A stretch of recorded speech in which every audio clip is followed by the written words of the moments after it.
কিভাবে র্যাবে আর্মি অফিসাররা গিয়ে খুনি মানুষে পরিণত হয় সেই বিষয়গুলো তুলে ধরার মাধ্যমে পটভূমি র্যাপিড অ্যাকশন ব্যাটালিয়ন কিভাবে একটা নরখাদক বাহিনীতে পরিণত হলো সেটার মনস্তত্ত্ব, পেছনের ট্রেনিং এর প্রসেস, কিভাবে রাজনীতিকরণ করা হয়েছে, কারা তাদেরকে এইভাবে একটা দানবে পরিণত করেছিল সেই কথাগুলো তিনি একের পর এক তুলে ধরছেন। তার বক্তব্য রাখা শুরু হয়েছে, অসমাপ্ত আছে। আজকের মতো তার বক্তব্য স্থগিত করা হয়েছে। আগামীকালকে সকাল 10টায় তিনি আবার আসবেন, তার অসমাপ্ত যে সাক্ষ্য সেটি তিনি আদালতে প্রমাণ করবেন। আজকে বাংলাদেশের বিচারের ইতিহাসের একটা অত্যন্ত গুরুত্বপূর্ণ দিন। বাংলাদেশের ইতিহাসে সিরিয়াল কিলার হিসাবে যে ব্যক্তি সবচাইতে বেশি সংখ্যক মানুষকে বিচার বহির্ভূতভাবে হত্যা করেছেন সেরকম একজন ব্যক্তির বিচার এই ট্রাইব্যুনালে চলছে, আপনারা জানেন। তার বিরুদ্ধে বলপূর্বক অপহরণ এবং গুম করে সেই মানুষদেরকে হত্যা করার যে অভিযোগ আন্তর্জাতিক অপরাধ ট্রাইব্যুনালের প্রসিকিউশন এনেছে, সেই মামলায় আজকে বাংলাদেশের একজন সাবেক সেনাপ্রধান, অত্যন্ত আলোচিত, মেধাবী এবং অত্যন্ত দূরদর্শী একজন সেনাপ্রধান ছিলেন জেনারেল ইকবাল করিম ভূঁইয়া, তিনি আজকে আসামি পক্ষের বিরুদ্ধে অর্থাৎ সরকার পক্ষে, প্রসিকিউশনের পক্ষে একজন সাক্ষী হিসাবে জবানবন্দি প্রদান করেছেন। তিনি একজন সাবেক সেনাপ্রধান হিসাবে বর্ণনা করেছেন বাংলাদেশের সেনাবাহিনীকে কিভাবে রাজনৈতিক উদ্দেশ্যে ব্যবহার করে সেনাবাহিনীর পেশাদারিত্ব নষ্ট করা হয়েছে এবং একজন সাবেক সেনাপ্রধান হিসাবে সেনাবাহিনীকে রক্ষা করার জন্য যত ধরনের ব্যবস্থা গ্রহণের প্রয়োজন ছিল তিনি সেই ব্যবস্থাগুলো কিভাবে গ্রহণ করার চেষ্টা করেছেন এবং তার চেষ্টাগুলোকে কিভাবে সাবেক প্রধানমন্ত্রী শেখ হাসিনা এবং তারিক সিদ্দিকীর নেতৃত্বে একটা যে নেক্সাস তৈরি হয়েছিল তারা কিভাবে এটাকে ব্যর্থ করা যাওয়ার চেষ্টা করেছেন সেই কথাগুলো তিনি আজকে তুলে ধরেছেন আদালতের সামনে। তিনি বলেছেন জাতীয় নিরাপত্তা উপদেষ্টা পদ তৈরির মাধ্যমে একটা ডিপ স্টেট তৈরি করা হয় এবং সেনাবাহিনীর কমান্ডের বাইরে আরেকটি কমান্ড স্ট্রাকচার তৈরি করা হয়। সেই কমান্ড স্ট্রাকচারকে দিয়ে সেনাবাহিনীর কোনো অংশকে দিয়ে তাদেরকে নানান ধরনের অপরাধমূলক কার্যক্রম করা হয়েছে বলে তিনি সাক্ষী দিয়ে বলেছেন। তিনি র্যাব সংক্রান্ত বিষয়ে সাক্ষী দিয়েছেন। তিনি বলেছেন যে আমরা পেশাদার সৈনিকদেরকে র্যাবে পাঠাতাম এবং তারা পেশাদার খুনি হয়ে র্যাবে আবার ব্যাক করত এবং তিনি এই সব অফিসারদেরকে, সামরিক বাহিনীর অফিসারদেরকে র্যাবে পাঠানোর ব্যাপারে ঘোরতর আপত্তি জানিয়েছিলেন এবং তিনি মনে করেন যে সেনাবাহিনীকে ট্রেনিং দেওয়া হয়েছে শত্রুর মোকাবেলা করার জন্য, শত্রুর সাথে তার পেশাদারিত্ব দেখিয়ে শত্রুকে হত্যা করার যে ট্রেনিং তাকে যদি সিভিল অ্যাডমিনিস্ট্রেশনের মাঝখানে এনে সেট করা হয় তাহলে মিলিটারি ট্রেনিং পাওয়া একজন অফিসার সিভিল প্রশাসনের ক্ষেত্রে তার যে একটা সমস্যা হবে সেটা তিনি আদালতে তার বক্তব্যের মধ্যে দিয়ে তুলে ধরেছেন এবং র্যাপিড অ্যাকশন ব্যাটালিয়নে আর্মি অফিসারদেরকে পাঠানোর মাধ্যমে যে ক্ষতি হয়েছে সেনাবাহিনী সে বিষয়টা তিনি তুলে ধরেছেন। সর্বোপরি তিনি আজকে যার বিরুদ্ধে সাক্ষী দিতে এসেছিলেন সেই জিয়াউল আহসান, যিনি সেই সময়ে কর্নেল জিয়া নামে পরিচিত ছিলেন, তিনি কিভাবে মানুষ হত্যা করেছেন, র্যাবে গিয়ে তার মানুষ হত্যার ব্যাপারে তার যে ব্যাপক সুনাম ছড়িয়ে পড়ে, অর্থাৎ র্যাবে গিয়ে তিনি গুমপূর্বক মানুষ হত্যা করার ব্যাপারে যে তার দক্ষতা এবং বেপরোয়া মনোভাব ছিল সেটির বিষয়ে তিনি আদালতে বলেছেন। তিনি তাকে নিবৃত করার জন্য দুজন অফিসারকে অর্থাৎ commandant military security unit, army security unit এবং আরেকজন হচ্ছেন ডিএমআই, দুজনকে পাঠানো হয়েছিল জিয়াউল হাসানকে বোঝানোর জন্য এই জাতীয় মানুষ হত্যার কাজ যেন সে না করে, এর থেকে বিরত থাকে। কিন্তু তারা দুজন জিয়াউল হাসানের সাথে তাদের সাক্ষাতের পরে সেনাপ্রধানকে যে রিপোর্টটা দিয়েছিলেন যে এই লোকটি অর্থাৎ জিয়াউল হাসানের মাথায় ইট এবং পাথর দিয়ে ঠাসা, তাকে কোনো যুক্তি বোঝানো যায় না, এর মধ্য দিয়ে একজন অপরাধীর কি মনস্তত্ত্ব সেটি তিনি এখানে তুলে ধরার চেষ্টা করেছেন। র্যাবে অফিসাররা গিয়ে যাতে নরহত্যাকারী হয়ে উঠতে না পারে সেই জন্য র্যাবে পাঠানোর আগে অফিসারদেরকে তিনি ডিব্রিফিং করতেন, তাদেরকে মোটিভেট করার চেষ্টা করতেন যে তোমরা যেন গিয়ে এই ধরনের অপরাধমূলক কাজের সাথে সম্পৃক্ত না হও। এবং তিনি এটাও বলেছিলেন কোনো অফিসার সেখানে যাওয়ার পরে তাদেরকে যদি বিচার বহির্ভূত হত্যাকাণ্ডে সম্পৃক্ত হতে বলা হয় তারা যেন সরাসরি এসে সেনাবাহিনীতে রিপোর্ট করে, কোনো আর্মি মিলিটারি চেকপোস্টে এসেও যদি রিপোর্ট করে তিনি তাদেরকে সসম্মানে সেনাবাহিনীতে পুনর্বাসনের ব্যবস্থা করবেন। এবং এরকম দুজন অফিসার যাদেরকে এরকম মানুষ হত্যা করতে বলা হয়েছিল র্যাবে গিয়ে তাৎক্ষণিকভাবে তারা ফিরে এসে মিলিটারি চেকপোস্টে রিপোর্ট করার কারণে তাদেরকে তিনি সেনাবাহিনীতে প্রত্যাবাসনের সুযোগ দিয়েছিলেন, সসম্মানে পুনর্বাসিত করেছিলেন।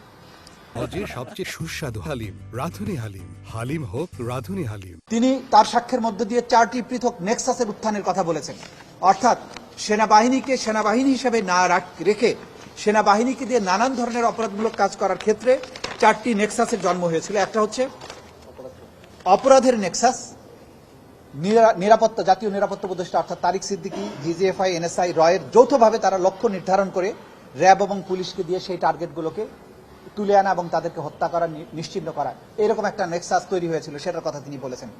তিনি প্রকিউরমেন্ট নেক্সাসের কথা বলেছেন। আর্মিকে নানান বাণিজ্যিক কর্মকাণ্ডের সাথে জড়িত করে সেনাবাহিনীর পেশাদারিত্ব ধ্বংস করার যে মহা প্রজেক্ট নিয়েছিল শেখ হাসিনা, সেই কথাগুলো তিনি বলেছেন। দুর্নীতিগ্রস্ত করা, বিভিন্ন প্রজেক্টের নামে সেনাবাহিনীকে দুর্নীতিগ্রস্ত করা, অফিসারদেরকে দুর্নীতির সুযোগ দেয়া, যেটা বাংলাদেশের একটা প্রফেশনাল সেনাবাহিনীর ইমেজকে এবং তাদের চরিত্রকে ধ্বংস করেছে, সেটার উত্থানের কথা তিনি সুস্পষ্টভাবে তুলে ধরেছেন।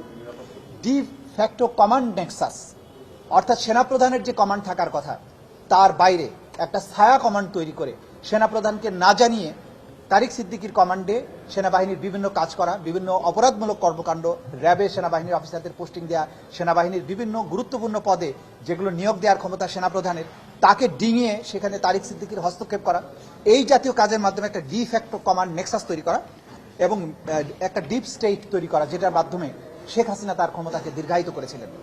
মিলিটারি ইঞ্জিনিয়ারিং কমপ্লেক্সে, যুক্তরাষ্ট্রের মিলিটারি ইন্ডাস্ট্রিয়াল কমপ্লেক্সের আদলে বাংলাদেশে একটা সামরিক প্রকৌশলী গোষ্ঠী তৈরি করে এটার মাধ্যমে ইঞ্জিনিয়ারিং কোরের সিনিয়র অফিসার, সেনা কল্যাণ সংস্থা, বিটিএমএফ এবং ব্যক্তি মালিকানাধীন ঠিকাদারি কোম্পানিগুলোর মধ্যে একটা অশুভ আঁতাত তৈরি করেছিল। একজন সাবেক সেনা প্রধান হিসাবে সেনাবাহিনীকে অতীতের এই স্বৈর শাসকেরা কিভাবে নষ্ট করেছিল এবং সেটাকে থেকে ফিরিয়ে আনা এবং সেনাবাহিনীকে তার আপন মহিমায় ভাস্বর করার জন্য একজন সাবেক সেনা প্রধান হিসেবে তিনি ব্যাপক চেষ্টা করেছিলেন, কিন্তু তার চেষ্টা ব্যর্থ হয়েছে তারিক সিদ্দিকী এবং শেখ হাসিনার কারণে। সেই কথাগুলো তিনি তুলে ধরেছেন। কিভাবে র্যাবে আর্মি অফিসাররা গিয়ে খুনি মানুষে পরিণত হয় সেই বিষয়গুলো তুলে ধরার মাধ্যমে পটভূমি র্যাপিড অ্যাকশন ব্যাটালিয়ন কিভাবে একটা নরখাদক বাহিনীতে পরিণত হলো, সেটার মনস্তত্ত্ব, পেছনের ট্রেনিং এর প্রসেস, কিভাবে রাজনীতিকরণ করা হয়েছে, কারা তাদেরকে এইভাবে একটা দানবে পরিণত করেছিল, সেই কথাগুলো তিনি একের পর এক তুলে ধরছেন। তার বক্তব্য রাখা শুরু হয়েছে, অসমাপ্ত আছে। আজকের মতো তার বক্তব্য স্থগিত করা হয়েছে। আগামীকালকে সকাল 10টায় তিনি আবার আসবেন, তার অসমাপ্ত যে সাক্ষ্য সেটি তিনি আদালতে প্রমাণ করবেন। একটা বিষয় যে উনি বক্তব্য দেওয়ার একটা পর্যায়ে উনি বলেছেন 2007 থেকে 2009 ওই সময় ডিজিএফআই সেলে তারেক রহমানকে নির্যাতন করা হয়েছে। তথ্য কি আমরা জানি, কিন্তু উনি নিজে আজকে বললেন, কি বলার চেষ্টা করছেন? যেটা বলেছে এটা ওপেন কোর্টে বলেছেন, আপনারা সবাই শুনেছেন। আপনারা না, সেই বিষয়টা আমি রিপিট করতে চাই না। উনি বলেছেন যে ডিজিএফআই যে রাজনৈতিক নেতাদেরকে তুলে নিয়ে নির্যাতন করত তার একটা উদাহরণ তিনি দেখিয়েছেন এবং তিনি তার সাক্ষ্যের মধ্য দিয়ে কিন্তু এটা বলার চেষ্টা করেছেন যে কিভাবে ডিজিএফআই কে দিয়ে তারিক সিদ্দিকীরা একটা ডিফ্যাক্টো কমান্ড স্ট্রাকচার তৈরি করেছিলেন এবং তারা অপরাধমূলক কাজ করতেন, রাজনীতি নিয়ন্ত্রণ করতেন, দুর্নীতির মধ্যে নিজেদেরকে লিপ্ত করতেন। এই যে নেক্সাস, অপরাধের নেক্সাস, সেটা যে শেখ হাসিনা, তারিক সিদ্দিকী, জিয়াউল হাসান গং এটা করেছেন, সেই বিষয়টি তিনি সুস্পষ্ট করার চেষ্টা করেছেন। তিনি যে পদে ছিলেন সেনাবাহিনীর প্রধান হিসাবে তার এগুলো জানার কথা, তিনি এগুলো জেনেছেন তার সোর্স থেকে, তার অফিসিয়াল ক্যাপাসিটির কারণে। সেই কারণে তার এই সাক্ষ্য এই মামলার জন্য অসম্ভব গুরুত্বপূর্ণ। এই মামলা তার সাক্ষ্য প্রদানের মাধ্যমে যদি এই অপরাধগুলোর একটা প্রপার বিচার হয়, তাহলে আগামী দিনে বাংলাদেশে এই ধরনের অপরাধের পুনরাবৃত্তি চিরদিনের জন্য বন্ধ হয়ে যাবে, এটা আমরা বিশ্বাস করি। যে এই দুটো প্রসঙ্গে তিনি বলেছেন এবং দেখেন, সেনাবাহিনীকে তার প্রফেশনাল জায়গায় রাখতে হবে। সাবেক সরকার সেনাবাহিনীকে প্রফেশনাল জায়গা থেকে সরিয়ে আনার চেষ্টা করেছে।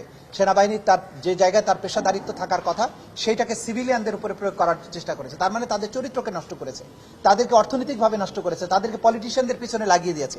এই যে কাজগুলো করা হয়েছে, এই কাজগুলো সেনাবাহিনীকে ধ্বংস করার জন্য যে করা হয়েছে সেই কথাটি তিনি বলেছেন এবং তিনি পাশাপাশি এটা বলেছেন যে বাংলাদেশের সেনাবাহিনীকে যে এগুলোর ঊর্ধ্বে রাখা দরকার, সেনাবাহিনীর প্রফেশনালিজম রক্ষার স্বার্থে, সেই জিনিসটার ব্যাপারে তিনি জোর দিয়েছেন বারবার।